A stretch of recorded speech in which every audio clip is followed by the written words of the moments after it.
ವೀಕ್ಷಕರೇ, ನೀವು ಎಂದಾದರೂ ಹೀಗೆ ಯೋಚಿಸಿದ್ದೀರಾ? ಎಷ್ಟೇ ಕಷ್ಟಪಟ್ಟು ದುಡಿದರೂ ಯಶಸ್ಸು ಮತ್ತು ನೆಮ್ಮದಿ ಮಾತ್ರ ಕೈಗೆ ಸಿಗುತ್ತಿಲ್ಲ ಎಂದು. ಬೇರೆಯವರ ಯಶಸ್ಸನ್ನ ನೋಡಿ ನನಗೇಕೆ ಹೀಗೆ, ನಾನು ಎಲ್ಲಿ ತಪ್ಪು ಮಾಡುತ್ತಿದ್ದೇನೆ ಎಂದು ನಿಮಗೆ ಅನಿಸಿದೆಯೇ? ಇದಕ್ಕೆಲ್ಲ ನಮ್ಮ ಪ್ರಾಚೀನ ಹಿಂದೂ ಪುರಾಣಗಳಲ್ಲಿ ಒಂದು ಅದ್ಭುತವಾದ ವಿವರಣೆ ಇದೆ ಎಂದು ನಾನು ಹೇಳಿದರೆ ನೀವು ನಂಬುತ್ತೀರಾ? ಇದು ಕೇವಲ ಅದೃಷ್ಟದ ವಿಷಯವಲ್ಲ, ಇದು ಇಬ್ಬರು ಶಕ್ತಿಶಾಲಿ ದೈವಿ ಸಹೋದರಿಯರ ಕತೆ. ಮತ್ತು ನಿಮ್ಮ ಅರಿವಿಲ್ಲದೆಯೇ ನೀವು ಯಾರನ್ನ ನಿಮ್ಮ ಜೀವನಕ್ಕೆ ಆಹ್ವಾನಿಸುತ್ತಿದ್ದೀರಿ ಎನ್ನುವುದರ ಮೇಲೆ ನಿಂತಿದೆ. ನಮಸ್ಕಾರ ಸ್ನೇಹಿತರೆ, ಖಡಕ್ ಸ್ಟೋರಿಗೆ ನಿಮಗೆ ಸ್ವಾಗತ. ಇಂದು ನಾವು ಜೀವನದ ಕೆಲವು ಕಠಿಣ ಪ್ರಶ್ನೆಗಳಿಗೆ ಉತ್ತರ ನೀಡುವ ಒಂದು ಆಳವಾದ ಕಥೆಯನ್ನ ತಿಳಿಯಲಿದ್ದೇವೆ. ಬಾಗಿಲುಗಳಿಗೆ ನಿಂಬೆ ಮೆಣಸಿನಕಾಯಿ ಏಕೆ ಕಟ್ಟುತ್ತಾರೆ? ಸೂರ್ಯಾಸ್ತದ ನಂತರ ಅರಳಿ ಮರವನ್ನ ಯಾಕೆ ಸುತ್ತಬಾರದು? ಮತ್ತು ಮುಖ್ಯವಾಗಿ ಲಕ್ಷ್ಮಿ ಹಾಗೂ ಅವಳ ನಿಗೂಢ ಅಕ್ಕನ ಕಥೆಯನ್ನ ಅರ್ಥ ಮಾಡಿಕೊಂಡು ನಮ್ಮ ಜೀವನದಲ್ಲಿ ಸಮೃದ್ಧಿಯನ್ನ ಹೇಗೆ ಸ್ವಾಗತಿಸುವುದು ಎಂಬುದನ್ನ ನಾವು ಇಂದು ತಿಳಿಯೋಣ. ಪುರಾಣಗಳ ರಹಸ್ಯಗಳನ್ನ ತಿಳಿಯುವುದು ನಿಮಗೆ ಇಷ್ಟವಾದರೆ ನಮ್ಮ ಖಡಕ್ ಸ್ಟೋರಿ ಚಾನೆಲ್ ಅನ್ನ ತಪ್ಪದೆ ಸಬ್ಸ್ಕ್ರೈಬ್ ಮಾಡಿ ಮತ್ತು ಬೆಲ್ ಐಕನ್ ಅನ್ನ ಒತ್ತಿ. ಇದರಿಂದ ನಮ್ಮ ಮುಂದಿನ ಯಾವುದೇ ವಿಡಿಯೋವನ್ನ ನೀವು ತಪ್ಪಿಸಿಕೊಳ್ಳುವುದಿಲ್ಲ. ಬನ್ನಿ ಈಗ ಪ್ರಾರಂಭಿಸೋಣ. ಮೊದಲನೆಯದ್ದಾಗಿ ನಿಂಬೆ ಮತ್ತು ಮೆಣಸಿನಕಾಯಿಯ ರಹಸ್ಯ. ಇದನ್ನ ನೀವು ಎಲ್ಲೆಡೆ ನೋಡಿರುತ್ತೀರಿ. ಮನೆಗಳ, ಅಂಗಡಿಗಳ ಬಾಗಿಲಿಗೆ ಹಾಗೂ ವಾಹನಗಳಿಗೆ ಕಟ್ಟಿರುವ ಒಂದು ಸಣ್ಣ ನಿಂಬೆಹಣ್ಣು ಮತ್ತು ಹಸಿರು ಮೆಣಸಿನಕಾಯಿ. ಇದೊಂದು ಕೇವಲ ಮೂಢನಂಬಿಕೆಯೇ ಅಥವಾ ಇದರ ಹಿಂದೆ ಯಾವುದಾದರೂ ಗಹನವಾದ ಪೌರಾಣಿಕ ಕಥೆ ಇದೆಯೇ? ಇದರ ಉತ್ತರ ಲಕ್ಷ್ಮಿಯ ಅಕ್ಕ ದರಿದ್ರ ಲಕ್ಷ್ಮಿಯಲ್ಲಿದೆ. ಹೌದು, ಸಂಪತ್ತು ಮತ್ತು ಸೌಭಾಗ್ಯದ ದೇವತೆಯಾದ ಲಕ್ಷ್ಮಿಯ ಬಗ್ಗೆ ಎಲ್ಲರಿಗೂ ಗೊತ್ತು. ಆದರೆ ಅವಳ ಅಕ್ಕನ ಬಗ್ಗೆ ಕೆಲವೇ ಜನರಿಗೆ ತಿಳಿದಿದೆ. ಅವಳ ಇರುವಿಕೆಯೇ ಸಂಪೂರ್ಣ ವಿರುದ್ಧ ಪರಿಣಾಮವನ್ನ ಬೀರುತ್ತದೆ. ಹಿಂದೂ ಪುರಾಣಗಳಲ್ಲಿ ಲಕ್ಷ್ಮೀ ದೇವಿಗೆ ಒಬ್ಬ ಅಕ್ಕ ಇದ್ದಳು. ಅವಳ ಹೆಸರು ದರಿದ್ರ ಲಕ್ಷ್ಮಿ, ಅಲಕ್ಷಿ ಎಂದು ಕೂಡ ಕರೆಯುತ್ತಾರೆ. ಇವಳು ಬಡತನ, ಕಲಹ ಮತ್ತು ದುರದೃಷ್ಟದ ದೇವತೆ.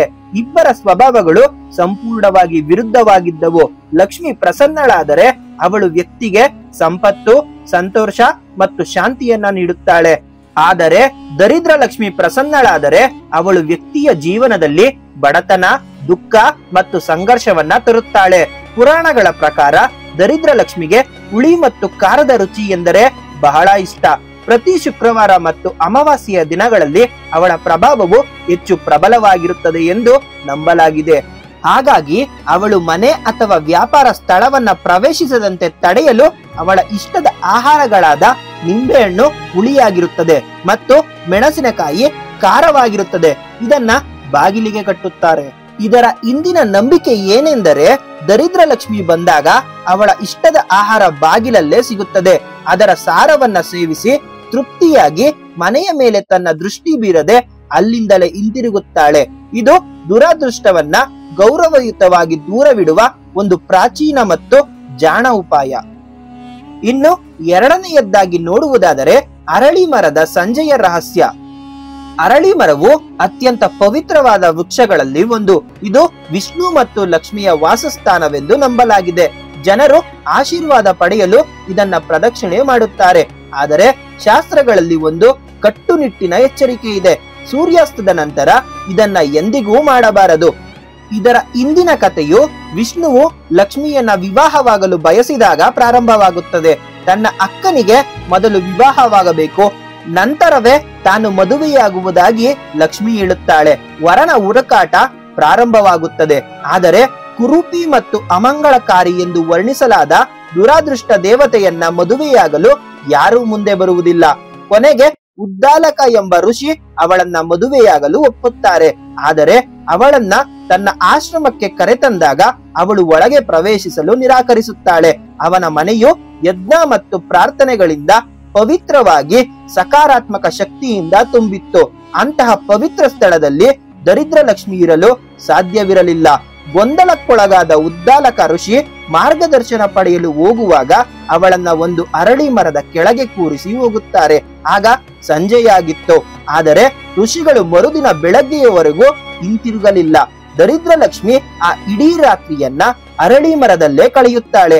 ಆ ಕಾರಣದಿಂದಾಗಿ ಪ್ರತಿ ಸಂಜೆ ಸೂರ್ಯಾಸ್ತದ ನಂತರ ಅವಳು ಅರಳಿ ಮರಕ್ಕೆ ಹಿಂತಿರುಗಿ ಅಲ್ಲಿ ನೆಲೆಸುತ್ತಾಳೆ ಎಂದು ನಂಬಲಾಗಿದೆ. ಆ ಸಮಯದಲ್ಲಿ ಮರವನ್ನ ಪೂಜಿಸುವುದರಿಂದ ಲಕ್ಷ್ಮಿಯ ಬದಲು ಅವಳ ಪ್ರಭಾವವನ್ನ ನಾವು ಆಕಸ್ಮಿಕವಾಗಿ ಆಕರ್ಷಿಸಬಹುದು. ಇದೇ ಕಾರಣಕ್ಕೆ ಅರಳಿ ಮರದ ಪ್ರದಕ್ಷಿಣೆಯನ್ನ ಹಗಲಲ್ಲಿ ಮಾಡಬೇಕು, ರಾತ್ರಿಯಲ್ಲ. ಇನ್ನು ಮೂರನೆಯದ್ದಾಗಿ ನಿಮ್ಮ ಮನೆಯೇ ದೇವತೆಗೆ ಒಂದು ಆಹ್ವಾನ ಕೊಡುತ್ತದೆ. ಹೌದು, ನಾವು ಬಾಹ್ಯ ಆಚರಣೆಗಳ ಬಗ್ಗೆ ಮಾತನಾಡಿದ್ದೇವೆ, ಆದರೆ ಅತ್ಯಂತ ಶಕ್ತಿಯುತವಾದ ರಹಸ್ಯವು ನಿಮ್ಮ ಹಿಡಿತದಲ್ಲಿರುವ ಸ್ಥಳದ ಬಗ್ಗೆ ಇದೆ. ನಿಮ್ಮ ಮನೆ ಮತ್ತು ನಿಮ್ಮ ಮನಸ್ಸು, ನಿಮ್ಮ ಮನೆಯ ಸ್ಥಿತಿ ಮತ್ತು ನಿಮ್ಮ ಆಲೋಚನೆಗಳು ನಿರಂತರವಾಗಿ ಒಂದು ಆಹ್ವಾನವನ್ನ ಕಳಿಸುತ್ತದೆ ಎಂದು ನಾನು ಹೇಳಿದರೆ ನೀವು ನಂಬುತ್ತೀರಾ? ವೀಕ್ಷಕರೇ, ಪ್ರಶ್ನೆ ಇಷ್ಟೇ, ಆ ಆಹ್ವಾನ ಯಾವ ಸಹೋದರಿಗೆ? ದರಿದ್ರ ಲಕ್ಷ್ಮಿಯು ನಿರ್ದಿಷ್ಟ ವಿಷಯಗಳಿಗೆ ಆಕರ್ಷಿತಳಾಗುತ್ತಾಳೆ. ಅವಳಿಗೆ ಕೊಳೆ, ಗೊಂದಲ ಮತ್ತು ಅವ್ಯವಸ್ಥೆ ಇಷ್ಟ. ಅವಳು ಒಡೆದ ವಸ್ತುಗಳಲ್ಲಿ ನೆಮ್ಮದಿಯನ್ನ ಕಾಣುತ್ತಾಳೆ. ಅದಕ್ಕಾಗಿಯೇ ಮನೆಯಲ್ಲಿ ಒಡೆದ ವಿಗ್ರಹಗಳು ಅಥವಾ ಬಿರುಕು ಬಿಟ್ಟ ಕನ್ನಡಿಗಳನ್ನ ಇಡಬಾರದು ಎಂದು ಹೇಳಲಾಗುತ್ತದೆ.